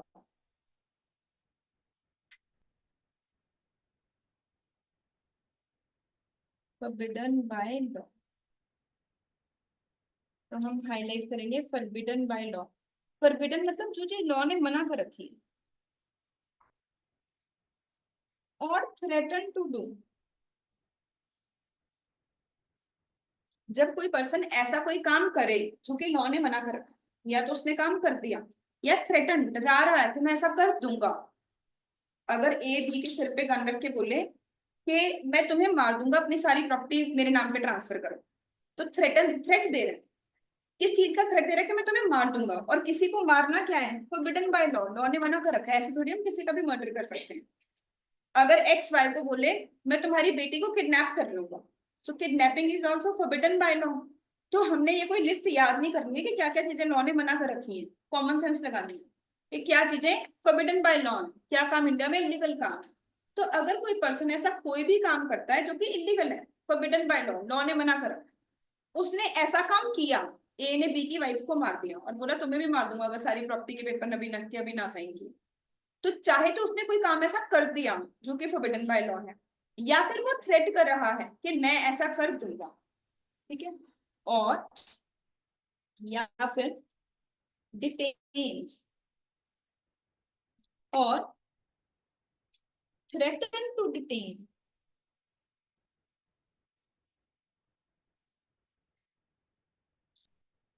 property of another unlawfully. एक पर्सन किसी को कह रहा है कि मैं तुम्हारी प्रॉपर्टी अपने पास रख लूंगा, जबरदस्ती। डिटेन मतलब जबरदस्ती अपने पास रख लूंगा, चाहे तो हिंदी में इसका मीनिंग लिख लो, जबरदस्ती अपने पास रखना, डिटेन करना। तो अगर मान लो बी सी को बोले कि तुम्हारा गोल्ड मैं अपने पास रखूंगा, जाओ भाग जाओ यहाँ से, मैं नहीं देता, ठीक है। या फिर जीएसटी डिपार्टमेंट वाले बोले कि हमने तुम्हारी गुड्स सीज करनी है, जब तक मुझे 10 लाख की रिश्वत नहीं दोगे तब तक मैं तुम्हारी गुड्स तुम्हें वापस नहीं करूंगी, तुम्हारी प्रॉपर्टी के पेपर्स तुम्हें नहीं दूंगा। तो प्रॉपर्टी के पेपर्स मेरी प्रॉपर्टी है, मेरी चीज है, और वो क्या कर रहे हैं? अनलॉफुली डिटेन कर रहे हैं। एक है लीगल रीजन की वजह से, मैंने टैक्स नहीं भरा, उन्होंने बोला हम तब तक पेपर्स रखेंगे जब तक टैक्स नहीं भरोगे। एक है अनलॉफुली, किसी की प्रॉपर्टी को डिटेन करना या थ्रेटन करना कि हम डिटेन कर लेंगे। क्यों कर रहा है कोई पर्सन ऐसा? with an intent to induce the other party to enter into contract।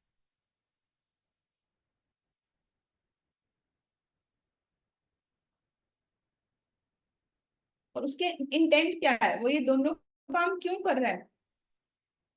दूसरे पर्सन को इंड्यूस करने के लिए, कन्विंस करने के लिए कि तुम मेरे साथ कॉन्ट्रैक्ट कर दो, तुम प्रॉपर्टी के पेपर्स के ऊपर साइन कर दो, तुम मुझे 10 लाख की रिश्वत दे दो। Such a consent is said to be caused by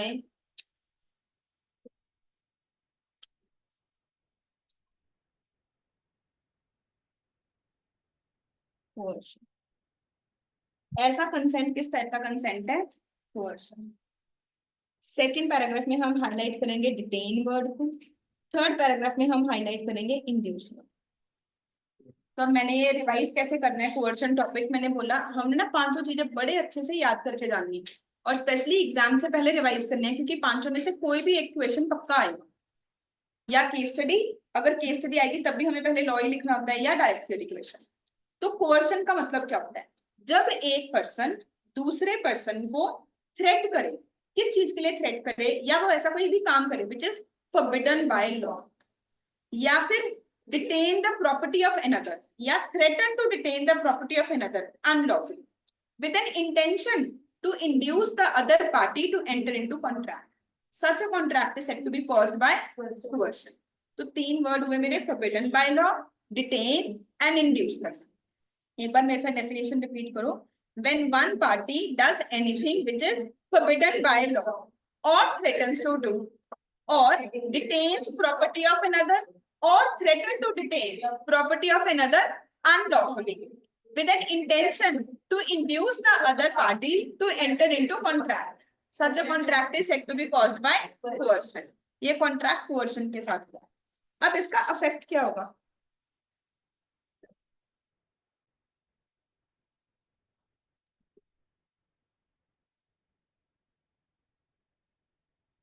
voidable at the option of the party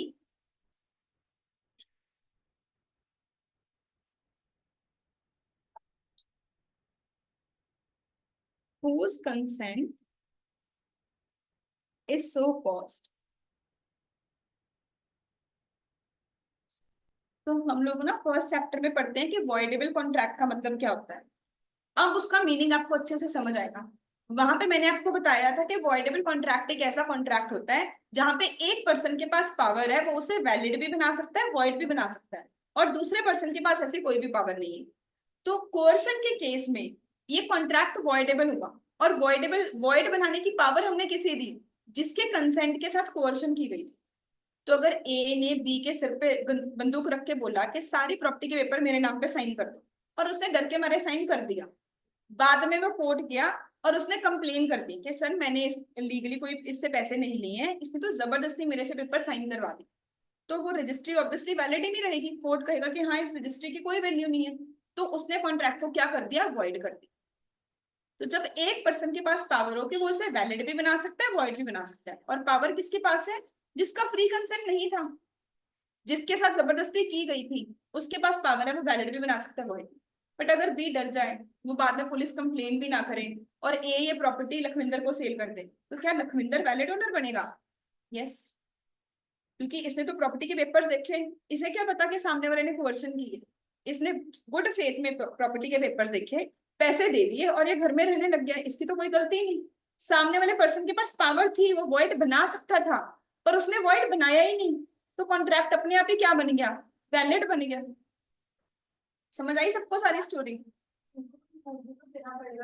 obviously court में केस चलेगा, फिर प्रूव होगा कि कोर्शन है। जैसे कि बैंक अकाउंट में ट्रांजैक्शन दिखनी चाहिए।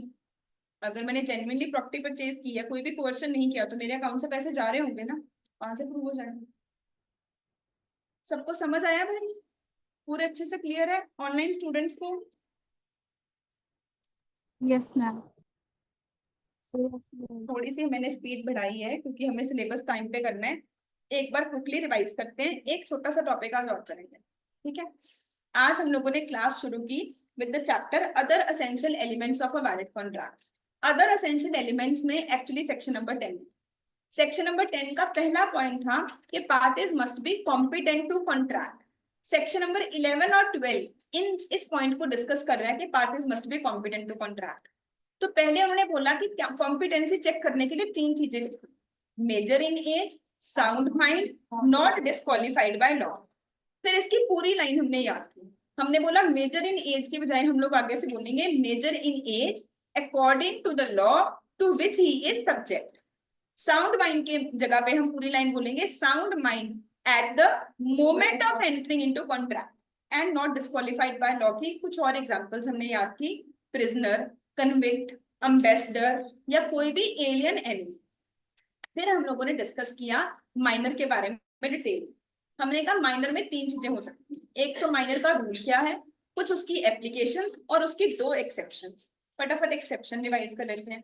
अगर कोई भी पर्सन माइनर को नेसेसिटी सप्लाई करता है, तो माइनर की पर्सनल ड्यूटी नहीं बनानी, माइनर की एस्टेट में से रिकवर किया जा सकता है। नेसेसिटी का मतलब है according to standard of life of that person.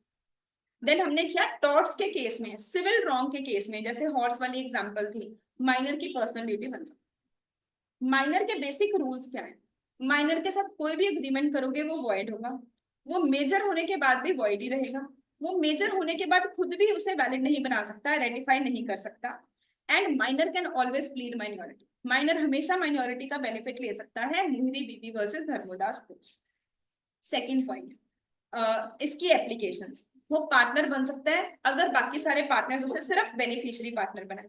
वो शेयर्स के लिए अप्लाई नहीं कर सकता, उसे कोई शेयर्स गिफ्ट कर सकता है but fully paid up shares gift कर सकता है। अब एप्लीकेशंस कोई क्रैम करने वाली चीज ही नहीं है, अगर आपको रूल्स समझ आ गए हैं तो एप्लीकेशंस में कोई क्रैमिंग नहीं लग रही होगी। माइनर अपने पेरेंट्स को भी बाइंड नहीं करता क्योंकि एग्रीमेंट बना ही नहीं है, बट अगर उसके पेरेंट्स ने खुद आके श्योरिटी दी है, उस केस में जो श्योरिटी है उसका तो वैलिड ड्यूटी बनता है, उसे पैसे देने पड़ेंगे। माइनर के केस में अगला हमने किया था एजेंट, माइनर एजेंट नहीं बन सकता, माइनर एजेंट बन सकता है, प्रिंसिपल नहीं बन सकता, ये पॉइंट। नेक्स्ट साउंड माइंड को हमने डिस्कस किया। साउंड माइंड के बारे में सिंपल सी 2 चीजें डिस्कस की कि साउंड माइंड का मतलब क्या होता है। साउंड माइंड का मतलब होता है the person is able to understand consequences of his decision, कि क्या वो अपने डिसीजन के कॉन्सिक्वेंस को समझ पा रहा है। हमें कैसे पता चलता है कि वो समझ पा रहा है? If not under influence of alcohol या ड्रग्स या फिर मेंटल स्ट्रेस या मेंटल डिसीज। तो बेसिकली 3 कैटेगरी की चीजें हैं, जरूरी नहीं कि साउंड माइंड, शायद कुछ लोगों को लगाओ कि सिर्फ मेंटल डिसीज की वजह से कोई पागल हो सकता है, तो मेंटल डिसीज की वजह से भी पर्सन अनसाउंड माइंड का हो सकता है, ड्रग्स या एल्कोहल की वजह से भी हो सकता है, स्ट्रेस की वजह से हो सकता है। नेक्स्ट टॉपिक आया हमारे पास फ्री कंसेंट। फ्री कंसेंट को समझने के लिए पहले हमने बोला कंसेंट का मतलब क्या है, तो सेक्शन नंबर 13 में वही सेम बातें जो हमने पहले पढ़ रखी हैं, consensus ad idem, certainty of meaning, same thing in the same manner in the minds of both the parties. फिर सेक्शन नंबर 14 आया कि फ्री कंसेंट का मतलब क्या होता है, which is not caused bye, उन्होंने हमें 5 एलिमेंट्स बता दिए। अब पहला एलिमेंट हम लोग डिस्कस कर रहे हैं कि कोर्शन क्या होता है। एक चीज छोटी सी और लिखो,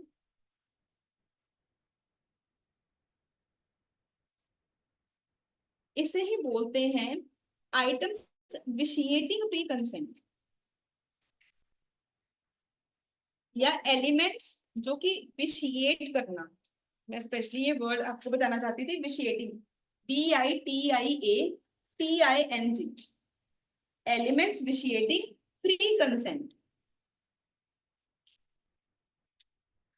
तो आपकी बुक में ये वर्ड यूज किया गया है, इसलिए बताना मेरी ड्यूटी है।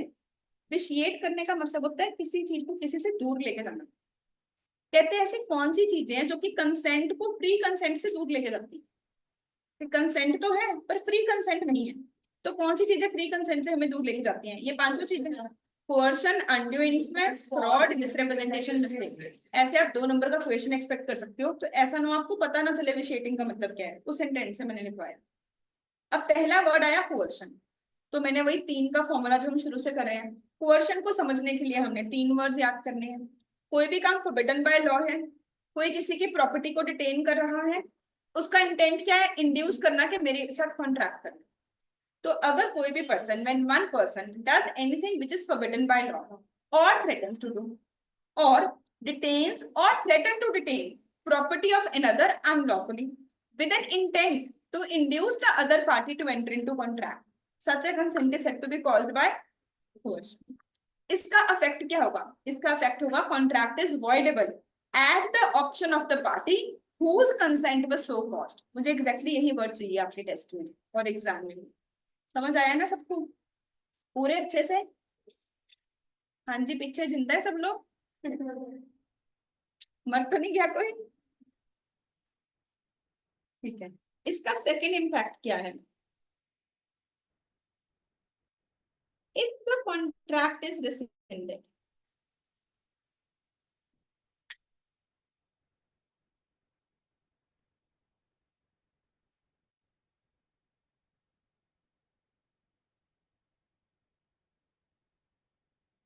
the party must restore the benefit received.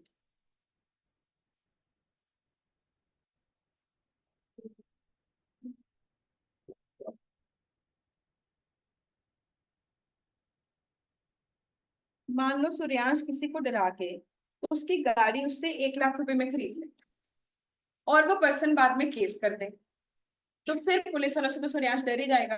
फिर इसने डर के कार वापस कर दी, तो ये बोलेगा मेरे 1 लाख तो वापस करो। समझ आई स्टोरी? अगर कोई किसी को डरा के उससे उसकी कार परचेज कर ले फिर 1 लाख रुपीज, मान लो मार्केट वैल्यू ज्यादा थी पर उसने 1 लाख में खरीदी, एंड सामने वाले पर्सन ने कॉन्ट्रैक्ट रेसिंड कर दिया, रेसिंड मतलब कैंसिल कर दिया, तो उस केस में पर्सन क्या बोलेगा कि आपने मेरे से जो पैसे लिए थे वो पैसे वापस करो। तो इसका मतलब कि जब भी कोर्शन में कॉन्ट्रैक्ट कैंसिल किया जाएगा, कॉन्ट्रैक्ट वॉइडेबल बन गया था, वॉइडेबल का मतलब तुम्हारे पास पावर है, तुम वैलिड भी बना सकते हो, वॉइड भी बना सकते हो। अगर तुमने वॉइड बना दिया, अगर तुमने कैंसिल कर दिया, तुम्हें क्या करना है, रीस्टोर द बेनिफिट। अगर उस कॉन्ट्रैक्ट में तुम्हें कोई भी बेनिफिट हुआ था, वो बेनिफिट क्या करना है, वापस कर दो। समझ आ गया सबको अच्छे से? Restricted लिख रहा हूँ। रेसिंडेड, RESCI। जिसके साथ क्वेश्चन हुआ वो भी डायमेंशन में क्या जिसके साथ कोर्शन हुआ है, हाँ, वो डैमेज भी क्लेम कर सकते हैं। यस,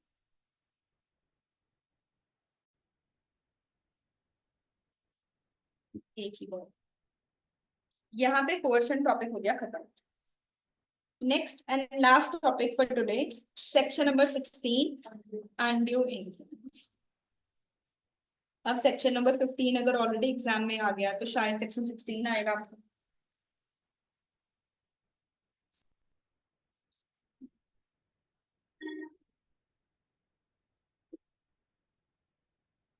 तुम पेपर पे लिख रहे हो? मैं नोटबुक लगाई नहीं, इतना तो मैंने लॉ पढ़ाया ही नहीं अभी।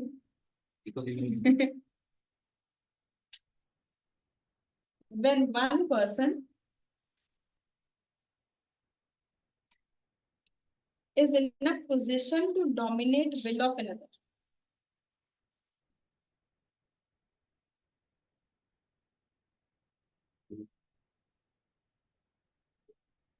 जब एक पर्सन ऐसे पोजीशन में हो कि दूसरे पर्सन की विल को डोमिनेट कर सकता है।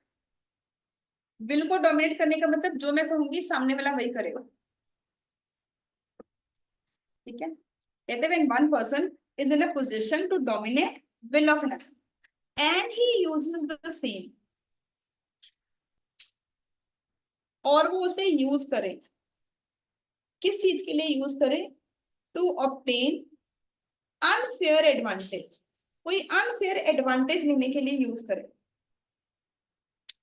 Contract is said to be caused by undue influence.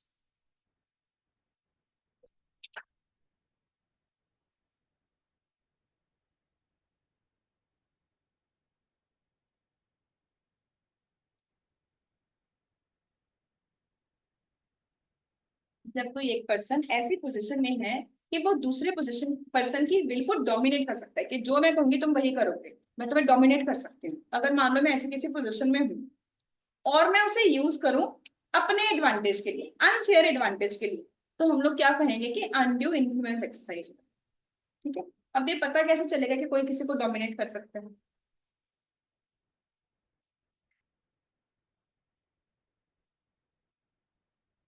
तो 3 केसेस में कोई पर्सन किसी को डोमिनेट कर सकता है, real and apparent authority.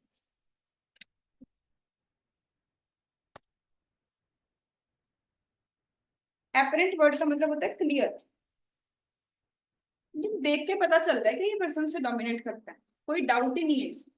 Real and apparent authority, पता चल रहा है कि एक पर्सन के पास ना रिलेशनशिप में ज्यादा अथॉरिटी है, कि जो ये बोलता है सामने वाला वही करता है, देख के ही पता चल रहा है। जैसे कि हस्बैंड एंड वाइफ ना, जो हस्बैंड बोलेगा वाइफ वही करेगी, चाहे हस्बैंड बोले उल्टा। हस्बैंड कहेगा मुझे डोमिनेट किया जा रहा है, बट रियलिटी में कौन डोमिनेट कर रहा होता है? आपकी फैमिली में कौन कर रहा होता है डोमिनेट? फादर की मदर? मदर। और किस किस की फैमिली में फादर डोमिनेटिंग है? बट क्या वो पर्सन मानेगा? मानेगा तो नहीं ना। तो कहते हैं जब कोई पर्सन ऐसी किसी पोजीशन में है कि वो डोमिनेट कर सकता है, जैसे कि अगर हस्बैंड ने वाइफ को बोला कि तुम ये प्रॉपर्टी परचेज करोगी, तुम अपनी सेविंग्स कहाँ पे इन्वेस्ट करोगी, तो क्लियरली पता चल रहा है कि इंडिया में ऐसे सारे फाइनेंशियल डिसीजन चाहे वाइफ अर्न कर रही है, कौन लेता है? हस्बैंड लेता है। तो वो डोमिनेटिंग पोजिशन में है। या फिर फादर एंड सन, ये तो बहुत सारे बच्चे मानेंगे, फादर ने बोला सीए करनी है तो राधिका को सीए करनी पड़ेगी है ना? हाँ, या फिर टीचर एंड स्टूडेंट, मान लो मैं आपको बोलूं कि बच्चे अगर पास होना है तो ये वाली बुक खरीद लो, तो मैं आपको डोमिनेट करने की पोजीशन में हूँ। अगर मैं आपको बोलूंगी कि ये बुक परचेज करो, तो शायद टीचर्स का ऐसा इन्फ्लुएंस है कि आपको बुक परचेज करोगे कि ये हमें हेल्प करेगी। तो जब एक पर्सन ऐसी किसी पोजीशन में हो कि वो आपको डोमिनेट कर सकता है एंड वो उसे यूज करे अनफेयर एडवांटेज के लिए, जैसे मैंने एग्जांपल दिया टीचर स्टूडेंट को डोमिनेट कर सकता है, तो मान लो मैं आपको बोलूं कि ये बुक परचेज कर लो, 60 to 70 मार्क्स का पेपर इस बुक में से आएगा, तो शायद काफी सारे स्टूडेंट्स परचेज कर लेंगे। बाद में पता चले उसमें तो कोई भी नया क्वेश्चन ही नहीं है, उसमें तो सारे ऐसे के क्वेश्चन ही कॉपी पेस्ट किए हुए हैं, मैम ने तो इसलिए कहा क्योंकि मैम की सिस्टर की। तो यहाँ पे कॉन्ट्रैक्ट किस टाइप का हो जाएगा, अनड्यू इन्फ्लुएंस। एक पर्सन ने ऐसी पोजीशन में था कि वो दूसरे की विल को क्या कर सकता है, डोमिनेट कर सकता है, एंड उसने किस चीज के लिए यूज किया, अनफेयर एडवांटेज के लिए। मान लो मैंने आपको बोला कि आप मैथ और इकोनॉमिक्स का स्कैनर लो, बच्चों ने उसे यूज किया और उनको जेन्युइन एग्जाम में बेनिफिट हुआ, वहां पे अनड्यू इन्फ्लुएंस नहीं है। तीनों चीजें होनी चाहिए। एक पर्सन ऐसी पोजीशन में था कि उसने डोमिनेट किया, और उसने इस पोजीशन को क्यों यूज किया, अपने पर्सनल फायदे के लिए, अनफेयर एडवांटेज के लिए। मान लो मैं एक जेन्युइन रिकमेंडेशन दे रही हूँ और वो बुक से स्टूडेंट्स को हेल्प हो रही है, तब अनड्यू इन्फ्लुएंस नहीं। अगर अनफेयर एडवांटेज है तब अनड्यू इन्फ्लुएंस है। तो अगर फादर बोलेंगे कि सीए करनी है, उसमें उनका कोई अनफेयर एडवांटेज तो नहीं है ना, it is not an undue influence. समझ आई सबको बात। पर अगर टीचर स्टूडेंट को बोले कि तुम मुझे अपनी बाइक 50% डिस्काउंट पे सेल करो, अदरवाइज मैं तुम्हें पेपर में फेल कर दूंगी, दैट इज अनड्यू इन्फ्लुएंस। वो अपनी पोजीशन को यूज कर रही है एक अनफेयर एडवांटेज के। समझ आया सबको, सबका अच्छे से क्लियर हुआ। या फिर अगर फिड्यूशरी रिलेशनशिप है,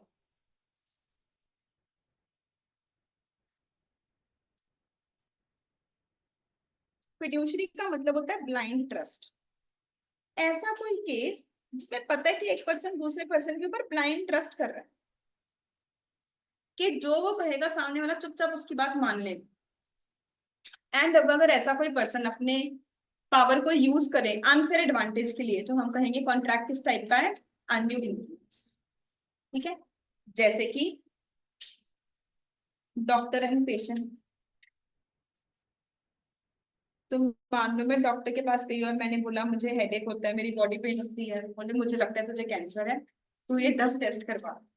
तो मैं शायद डर के टेस्ट करवा लूंगी, बाद में सारे टेस्ट ठीक आए। तो डॉक्टर कैसी पोजीशन में था, डोमिनेट विल ऑफ अनदर, और उसने उसे किस चीज के लिए यूज किया, अपने कमर्शियल एडवांटेज के लिए। सिंपल सिम्टम्स थे हेडेक एंड बॉडी पेन, उससे कैंसर का कोई लिंक है। पर डॉक्टर ने डरा दिया, मुझे लगा यार हमारा फैमिली डॉक्टर है, ऐसा क्यों बोलेगा, उसे मेरी हिस्ट्री मेडिकल हिस्ट्री पता है, उसने कुछ सोच समझ के बोला होगा। तो मैंने टेस्ट करवाए। इस केस में बट क्या एक्सरसाइज हुआ है, अनड्यू इन्फ्लुएंस एक्सरसाइज। समझ आया। टीचर वाले एग्जाम्पल। हाँ, ऐसे बहुत सारे केसेस आएंगे, आपको लगेगा जैसे फादर एंड सन भी फिड्यूशियरी रिलेशनशिप में भी आ सकते। ठीक है, सीए एंड क्लाइंट। अब अगर हम अपने किसी क्लाइंट को बोलेंगे कि इनकम टैक्स का नोटिस आ जाएगा, ऐसे करो ऐसे करो, जीएसटी डिपार्टमेंट से पेनल्टी लग जाएगी, तो वो भी हमारी सारी बात मानेगा ही। बट अगर हम उसे कोई अनफेयर एडवांटेज के लिए कह रहे हैं, तो मतलब कि अनड्यू इन्फ्लुएंस एक्सरसाइज हो रहा है। ठीक है, एडवोकेट एंड क्लाइंट।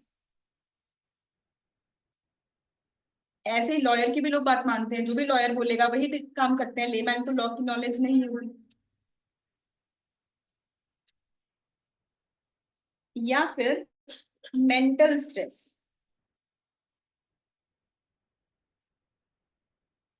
जब कोई पर्सन मेंटल स्ट्रेस में, तो मान लो एक्स के बच्चों की डेथ हो गई, तो अब वो मेंटल स्ट्रेस में है, एंड लेट से उसके नेबर्स रोज उसे मिलने आते हैं, वही उसे खाना दे रहे हैं, वही उसका ध्यान रख रहे हैं।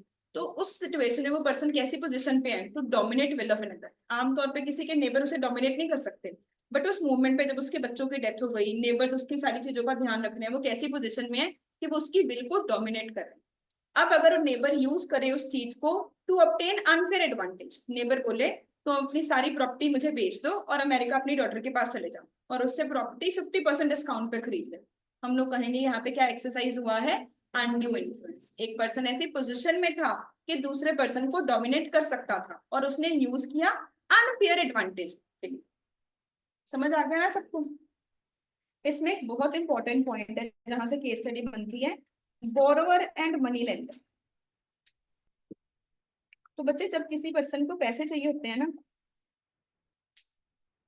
तो वो सामने वाले की कोई भी बात मानने को तैयार हो जाता है।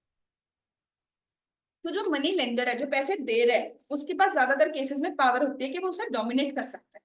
जैसे अगर तुम कभी पुरानी मूवीज देखो, जमींदारी सिस्टम टाइप वाली, बेचारे फार्मर्स लोन लेते थे। लेट्स से किसी फार्मर ने लोन लिया, उसकी बेटी की शादी है और उसने लोन लिया 10% पर मंथ पे, तो हमें पता चल रहा है अनड्यू इन्फ्लुएंस एक्सरसाइज हो रही है। कोई पर्सन होश में 10% पर मंथ पे लोन कैसे ले सकता है?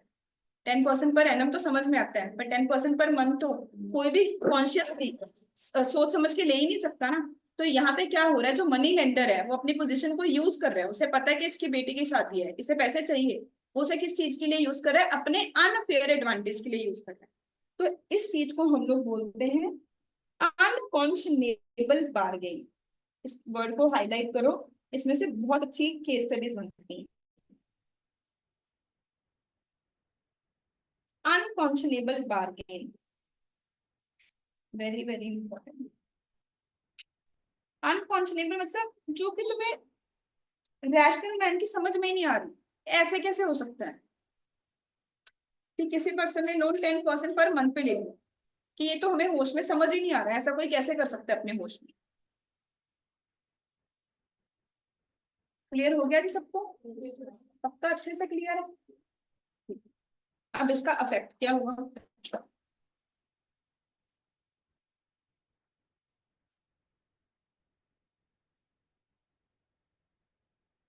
Contract is voidable at the option of the party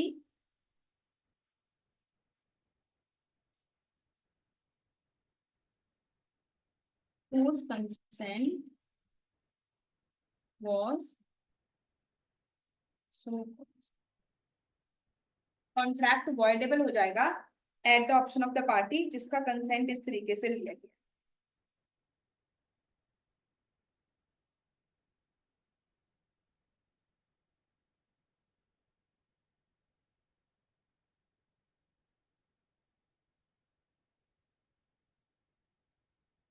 समझ आया सबको? पूरे अच्छे से? इसमें एक छोटा सा पॉइंट है, ओनर्स टू प्रूव। ओनर्स का मतलब होता है बर्डन, लाइबिलिटी। ये प्रूव करना कि सच में पर्सन ने अनफेयर एडवांटेज लिया या नहीं लिया, लाइज ऑन डोमिनेटिंग पार्टी।